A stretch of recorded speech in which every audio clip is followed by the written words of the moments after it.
By now, you have all heard Jaron Boots Ennis, the phenom from Philadelphia, Philly, has signed a partnership with Eddie Hearn to fight on DAZN in a multi-fight deal. Made a video about it, expressed some concerns early on that I have. Find out in this video who, after this news broke, Jaron Boots Ennis is calling out. Hint, hint, Terence Crawford, Errol Spence.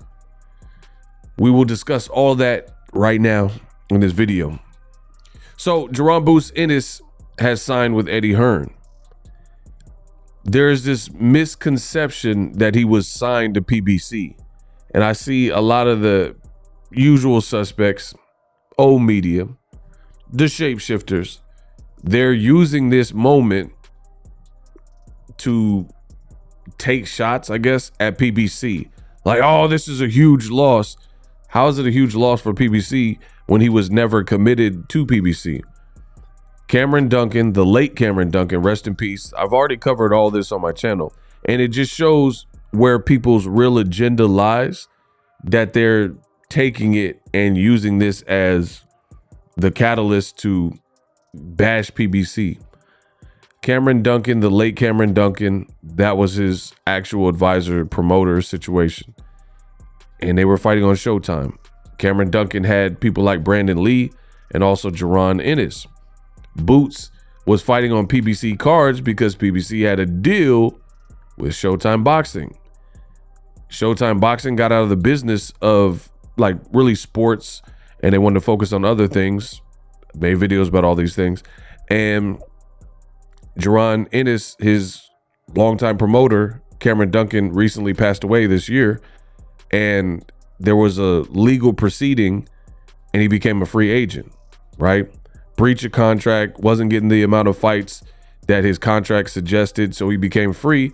Eddie Hearn must have seen this, reached out. Eddie Hearn has someone who works in his gym, which is Andy Cruz, the Olympian who beat Keyshawn Davis. So he probably talked to Bozy Ennis. Probably, I was at the fight. Eddie Hearn in December had Devin Haney and Regis Prograis fight. And Bozy Ennis was there, shook his hand. And so was his fighter, Andy Cruz. So he might have put the bug in his ear at that time. That's how these things typically work behind the scenes. Fast forward to the future, it just came out that he's working with Eddie Hearn, which we'll get to. Make sure you stay tuned to the end of this video.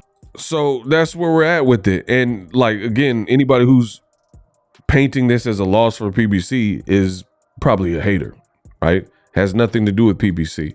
Now, I don't know for a fact, but I would venture out to say that PBC was probably given an opportunity to try to match maybe the monies that he was getting with Eddie Hearn in Rematchroom.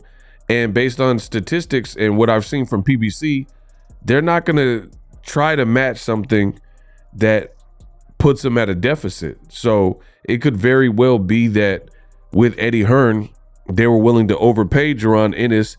And, you know, that was potentially more important than the long term of things. Me personally, I think long term, if he would have signed to Al Heyman, he would have been more active, signed to PBC, but he went a different route. No more, no less.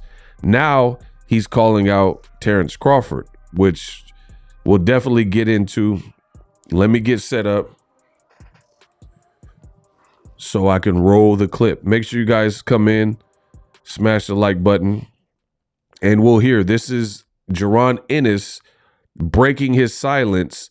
He says, I won all the belts, and this is his very first interview that he's done regarding signing to Matchroom. Roll the clip. Back, you know, that Philly, you know, grit and talent and that everything was Philly missing.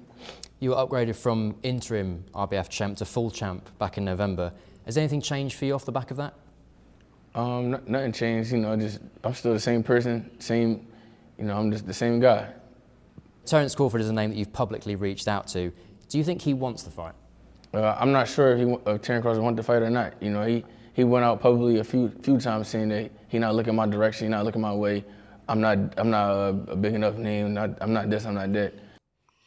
So Jaron Ennis says, I don't know if he wants to fight. So pretty simple question there. You called out Terence Crawford publicly multiple times, and this is his response. I'm not sure if Terence Crawford wanted to fight or not. You know, he went out publicly a few times saying that he not looking my direction, he not looking my way. I'm not a big enough name. I'm not this, I'm not that. But there's nobody else left for him to fight. Either you fight me or you fight nobody. So he says you either fight me or you fight nobody. Who can be nobody? not looking my direction, not looking Listen. my way. I'm not a big enough name. I'm not this, I'm not that. But there's nobody else left for him to fight. I can't wait to comment. Either you fight me or you fight nobody. So I don't know. If it's not Terence, you must have a hit list. Can you name some guys that are on that? I don't have a hit list. I just want I don't have a hit list. to fight. I don't care who it is. I don't care if it's Terence, Spence, anybody in 154, anybody in 47. I just want to fight. I don't care who it is. So, like, I mean, I'm just being honest. Always been a fan of Jaron Boots Ennis. I think he's taking the short play, like the upfront money. I mean, he's saying, I don't care who I fight. I don't know that I like that. He's saying I'll fight at 47-54. It don't really matter.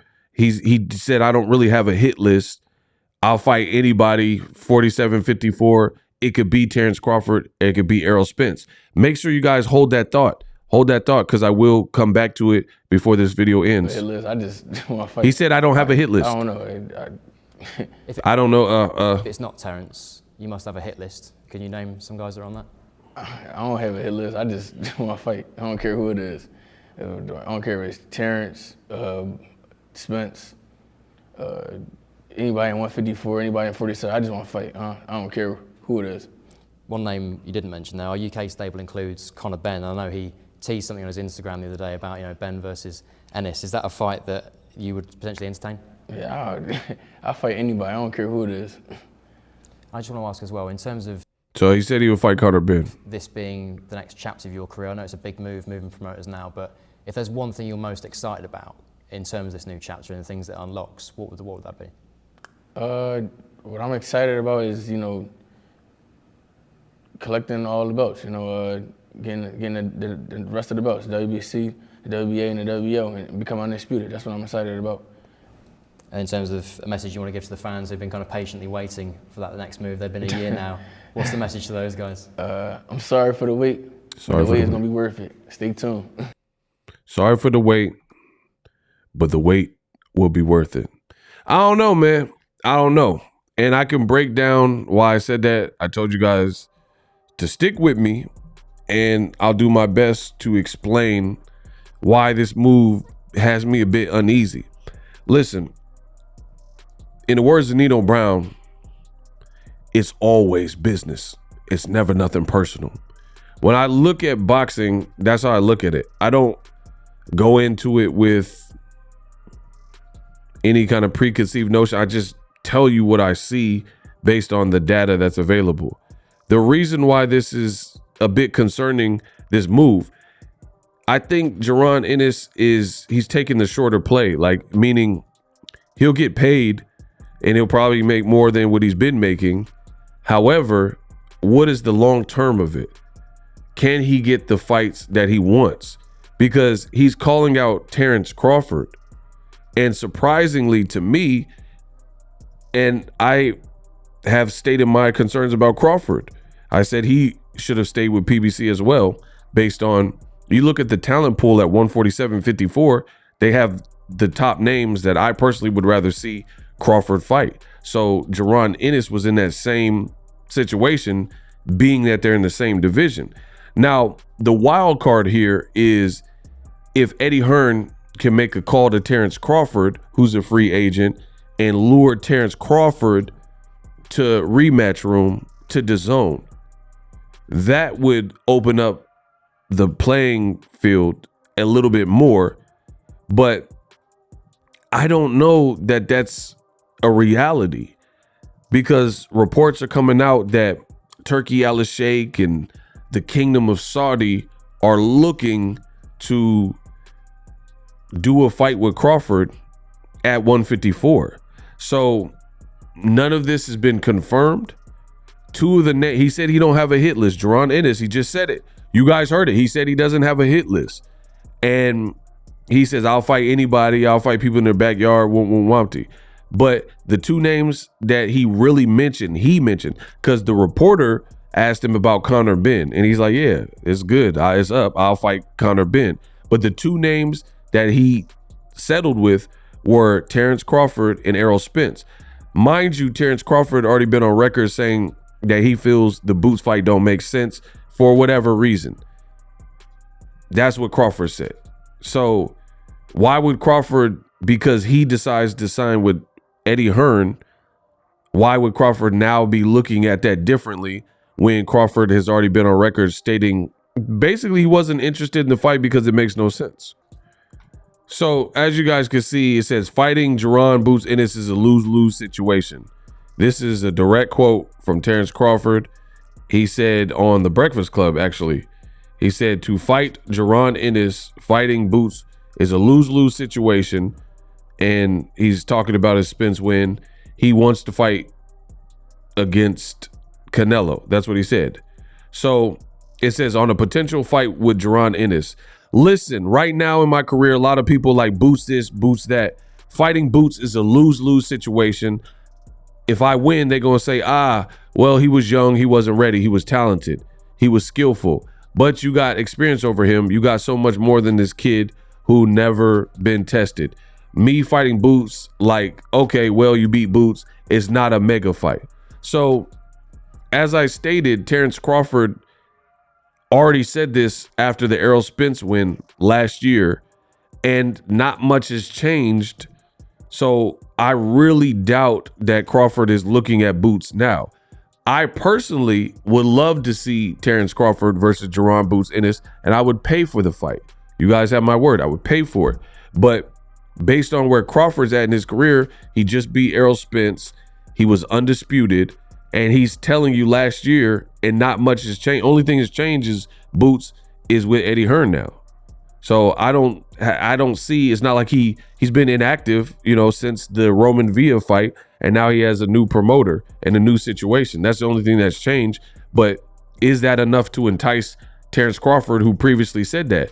And you heard Jaron Boots Ennis out of his own mouth said and repeated that Crawford, they asked him, they said, does Crawford want to fight you? Do you think he wants to fight you? He said, I don't know, because he said all these things before. So I think Boots, he's in a position where he's going to make some money with Eddie Hearn, but it's going to be in lackluster, less than desired fights. That's truly what I see. He's saying he wants to unify the belts. Let me explain the other issue with that. So Canelo Munguia, I have a show called The Roundup, and I talk about that in this video. I announced the Canelo Munguia card. This is the card. WBC interim world title fight with Mario Barrios and Maidana's brother, Fabian Maidana, right? They're fighting for the WBC interim. Pay attention. You guys got to smash the like button and pay attention to what Boxing Ego is saying. Gems. I dropped jewels. Barrios is fighting May 4th on Canelo's card for the WBC interim. Stanionis is fighting for the WBA regular belt against Gabriel Maestre of Venezuela, right? So if Crawford moves up, which is what is being rumored, to the next division up, 154, he leaves the remaining belts that he has at the 47-pound division. So that means 2 of the 3 remaining belts, because Boots already has the IBF belt.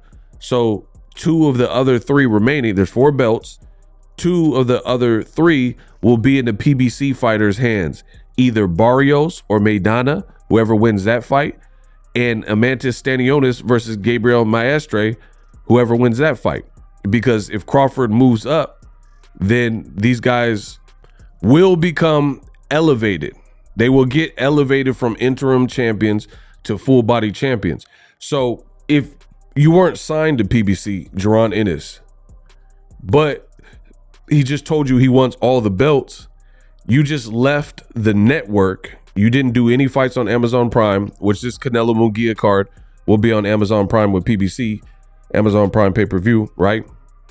They're showing on the undercard, so there's 4 title fights, but as it pertains to Boots' division 47, 2 of them are title fights for interim titles in Boots' division. So basically what I'm saying is Saturday, May 4th, Amazon Prime will produce 2 champions. All they have to do is wait, because Crawford is moving out of the division to 54. That is very likely, right? So 2 of the 3 belts will be in the hands of a PBC fighter. And then if you look at the WBO rankings, it's likely that top rank, because, you know, they say the WBO is a top rank belt. If Crawford moves up, it'll probably get in the hands of Santillan or Brian Norman or one of the ranked people. You guys have to forecast and foreshadow. So for Boots, he's asking for all the belts and undisputed. How does Eddie Hearn deliver it when he doesn't have a great relationship with PBC or Al Heyman? When he had Demetrius Andrade, he didn't make any PBC fights for Andrade. He kept calling out Jermall Charlo for Andrade, but they never end up fighting, right? Never end up fighting. So that's why I say it looks like Boots could become a guy who's getting overpaid for matches that are less than favorable or not much greater than the type of fights he's already had. And he could be the next Andrade, like an Andrade 2.0. So I put this on my Twitter. Make sure you guys follow me at BOXINGEGO on Twitter. You guys got to pay attention to this.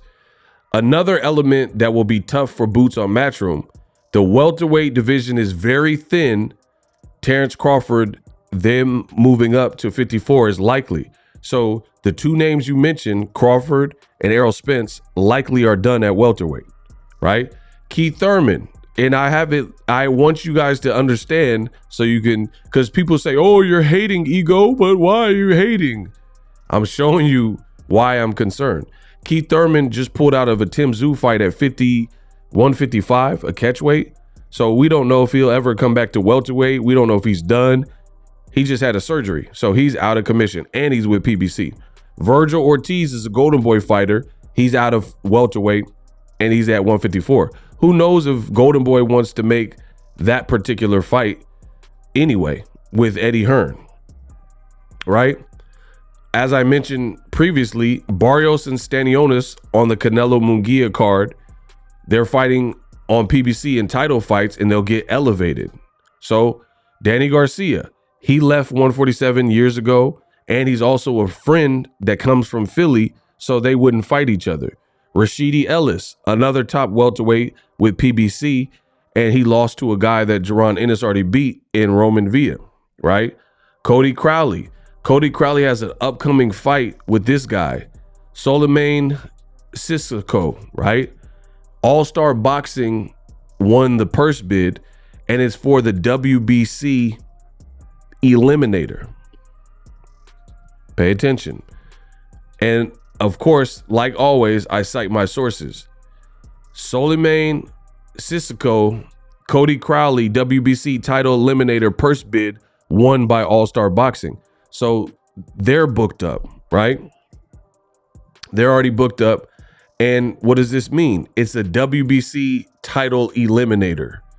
That's what you got to pay attention to. Title eliminator, title eliminator, title eliminator, right?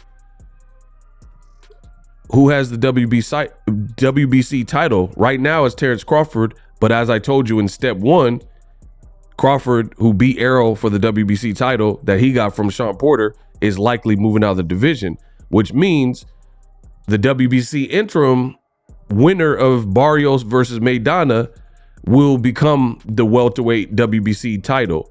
holder. So again, now you have Cody Crowley, who is a PBC fighter.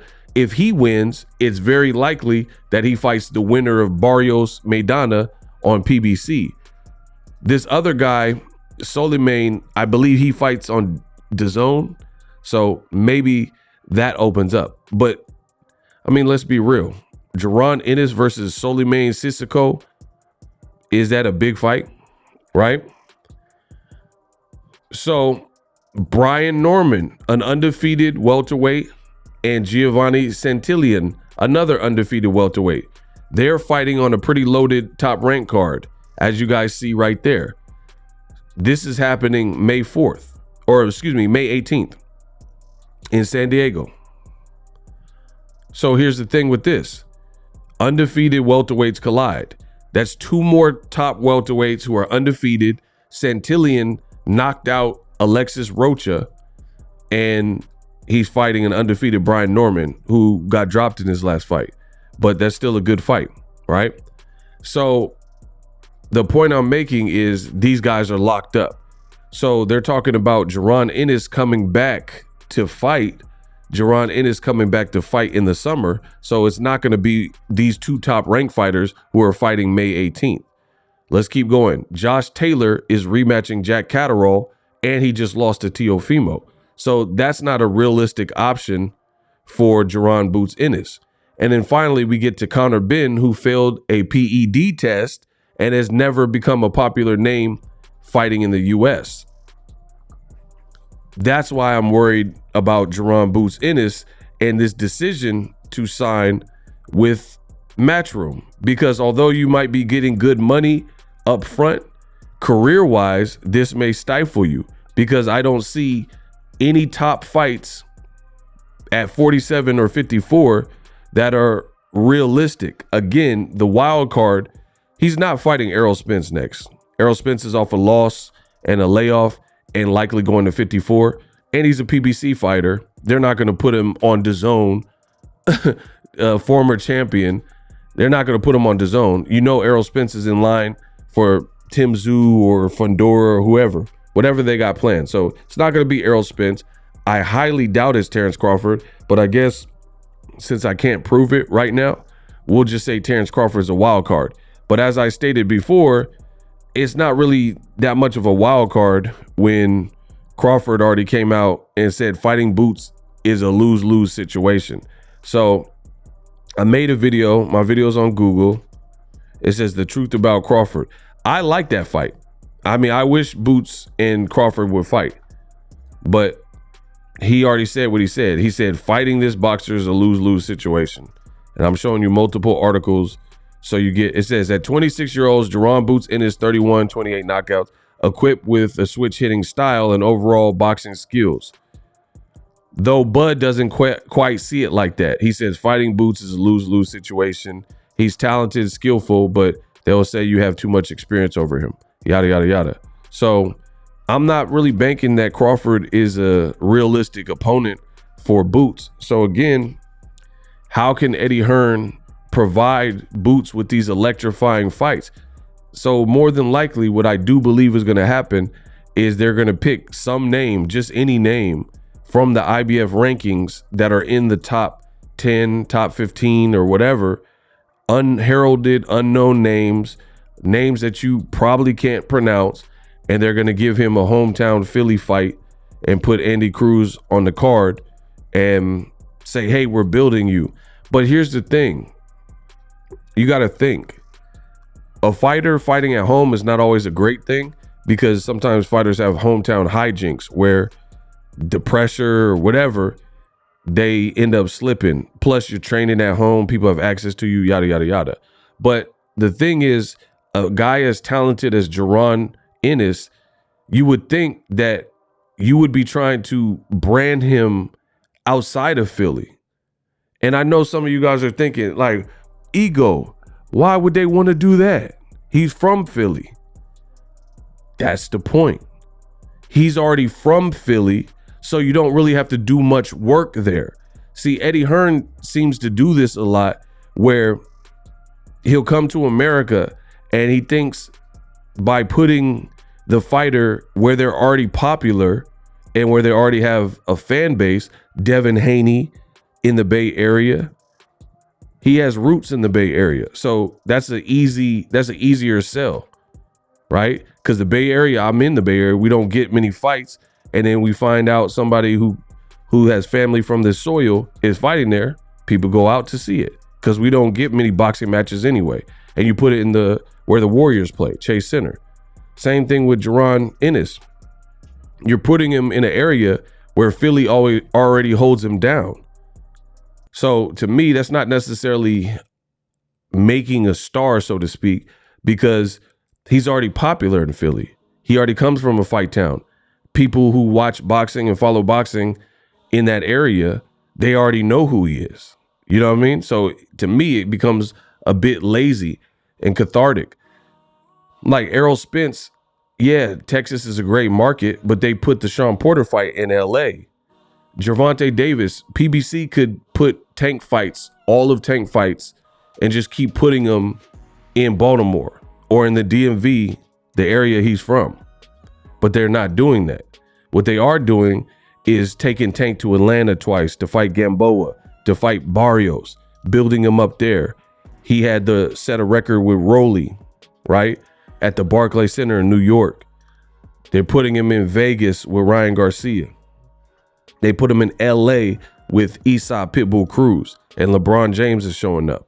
So that's the point. You don't really have to build somebody up where they're already from, where that support is going to be there. Like, again, back to my soil, the Bay Area. We already know Andre Ward. So if Andre Ward's fighting out here, it's just it's an easy thing to do. Or if you have an LA fighter and you just have him keep fighting in LA, but that doesn't really build him in other markets. And then when you're looking at Conor Benn, which seems like an easy alley-oop for them to make Ben and Ennis fight, Conor Benn currently, after failing, he just lost an appeal, and we don't know if he'll be reinstated to be able to fight in the UK.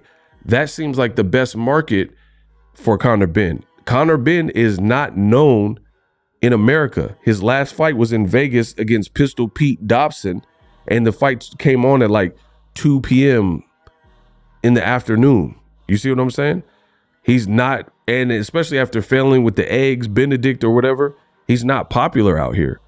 So where do you take that? Saudi Arabia? If he can't fight in the UK, which is still in question, we'll say. He just lost his appeal. You know what I mean?